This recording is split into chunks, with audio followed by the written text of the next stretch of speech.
जय श्री रामचरितमानस द्वितीय सोपान अयोध्या कांड। प्रसंग दशरथ सुमंत्र संवाद और दशरथ मरण। राजा आसन सैया और आभूषणों से रहित बिल्कुल उदास पृथ्वी पर पड़े हुए हैं। वे लंबी सांसें लेकर इस प्रकार सोच कर रहे हैं मानो राजा ययाति स्वर्ग से गिरकर सोच कर रहे हों। राजा क्षण क्षण में सोच से छाती भर लेते हैं। ऐसे विकल दशा है मानो गिद्धराज जटायु का भाई संपाति पंखों के जल जाने पर गिर पड़ा हो।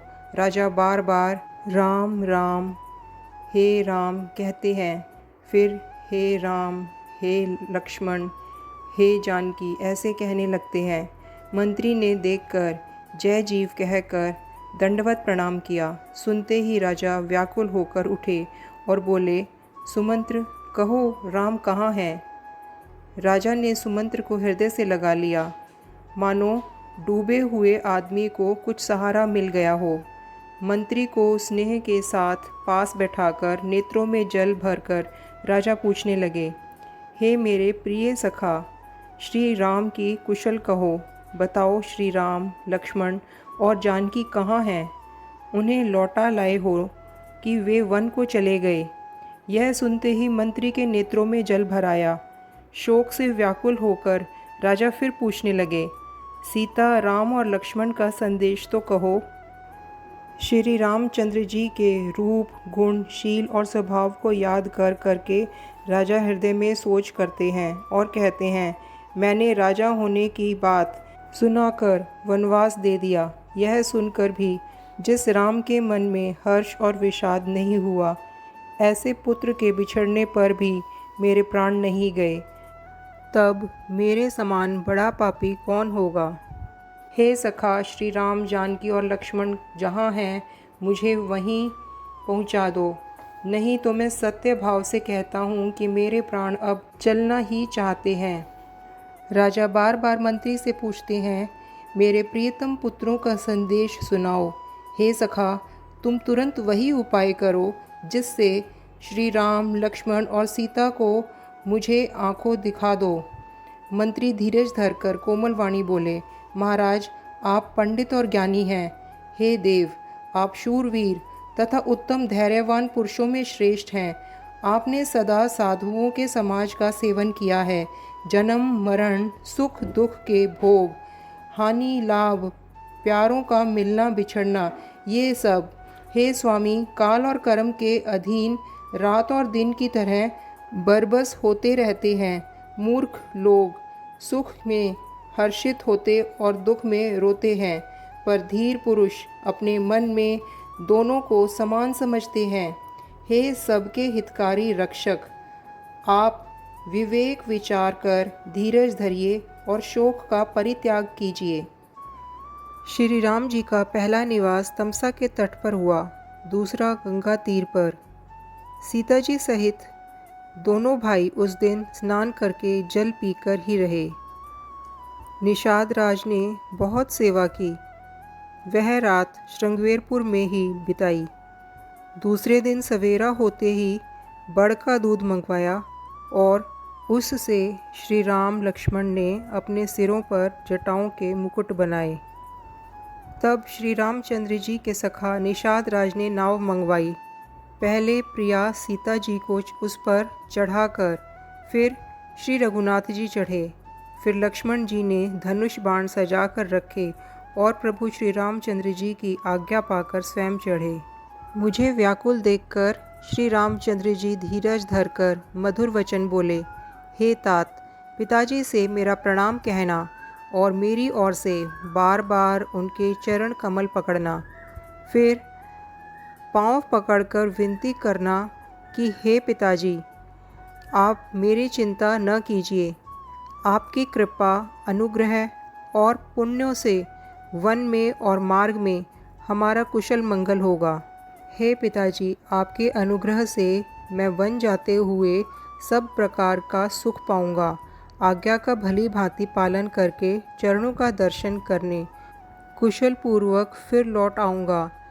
सब माताओं के पैरों पड़ उनका समाधान करके और उनसे बहुत विनती करके तुम वही प्रयत्न करना जिसमें कौशलपति पिताजी कुशल रहें। बार बार चरण कमलों को पकड़कर गुरु वशिष्ठ जी से मेरा संदेश कहना कि वे वही उपदेश दें जिससे अवधपति पिताजी मेरी चिंता न करें। हे तात, सब पूर्ववासियों और कुटुंबियों से अनुरोध करके मेरी विनती सुनाना कि वही मनुष्य मेरे सब प्रकार से हितकारी हैं जिसकी चेष्टा से महाराज सुखी रहें। भरत के आने पर उनको मेरा संदेश कहना कि राजा का पद पा जाने पर नीति न छोड़ देना, कर्म वचन और मन से प्रजा का पालन करना और सब माताओं को समान जानकर उनकी सेवा करना। और हे भाई, पिता माता और स्वजनों की सेवा करके भाई पने को अंत तक निभाना। हे तात, पिताजी को उसी प्रकार से रखना जिससे वे कभी मेरी सोच न करें। लक्ष्मण जी ने कुछ कठोर वचन कहे, किंतु श्री राम जी ने उन्हें बरज कर फिर मुझसे अनुरोध किया और बार बार अपनी सौगंध दिलाई और कहा, हे तात, लक्ष्मण का लड़कपन वहाँ न कहना। प्रणाम कर सीता जी भी कुछ कहने लगी थी, परंतु स्नेहवश वे शिथिल हो गई, उनकी वाणी रुक गई, नेत्रों में जल भर आया। उसी समय श्री राम जी का रुख पाकर केवट ने पार जाने के लिए नाव चला दी।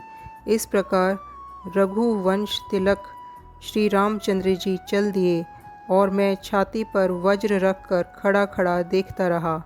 मैं अपने कलेश को कैसे कहूँ, जो श्री राम का यह संदेश लेकर जीता ही लौट आया। ऐसा कहकर मंत्री की वाणी रुक गई, वे चुप हो गए और वे हानि की ग्लानि और सोच के वश हो गए। सारथी सुमंत्र के वचन सुनते ही राजा पृथ्वी पर गिर पड़े। उनके हृदय में भयानक जलन होने लगी, वे तड़पने लगे, उनका मन भीषण मोह से व्याकुल हो गया। सब रानियां विलाप करके रो रही हैं। उस महान विपत्ति का कैसे वर्णन किया जाए। उस समय के विलाप को सुनकर दुख को भी दुख लगा और धीरज का भी धीरज भाग गया।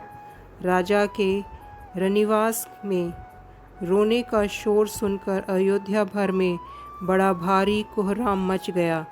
ऐसा जान पड़ता था मानो पक्षियों के विशाल वन में रात के समय कठोर वज्र गिरा हो। राजा के प्राण कष्ट में आ गए। कौशल्या जी ने राजा को बहुत दुखी देखकर अपने हृदय में जान लिया कि अब सूर्य कुल का सूर्य अस्त हो चला। तब श्री रामचंद्र जी की माता कौशल्या हृदय में धीरज धरकर समय के अनुकूल वचन बोली। हे नाथ, आप मन में समझकर विचार कीजिए कि श्री राम का वियोग अपार समुद्र है, अयोध्या जहाज है और आप उसके खेने वाले हैं।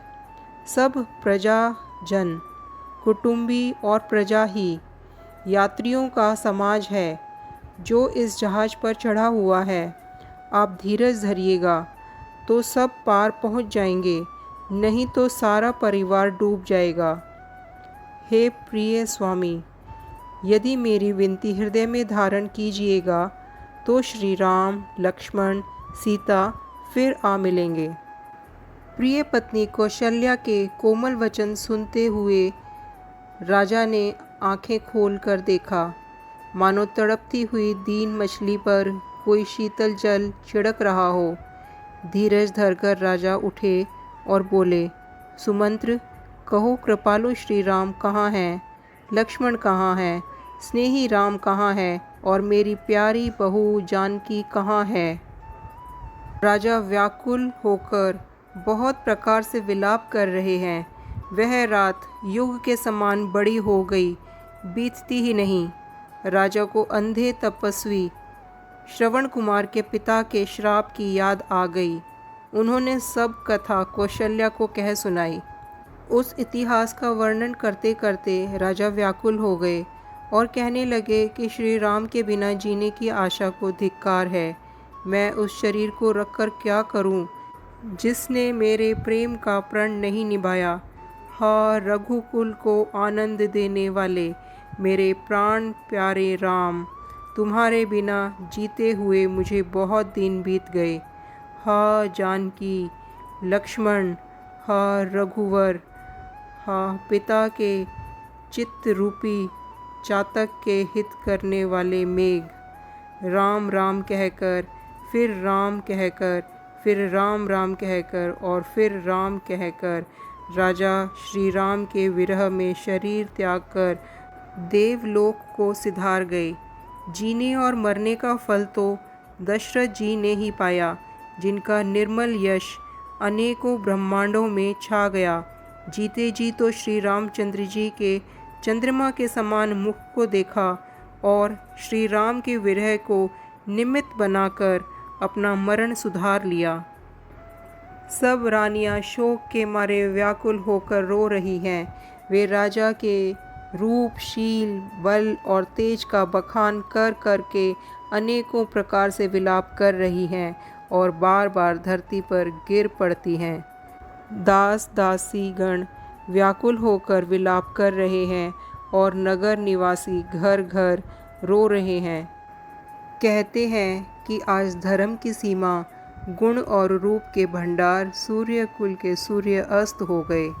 सब कैकेयी को गालियां देते हैं, जिसने संसार भर को बिना नेत्र का कर दिया। इस प्रकार विलाप करते रात बीत गई। प्रातःकाल सब बड़े बड़े ज्ञानी मुनि आए।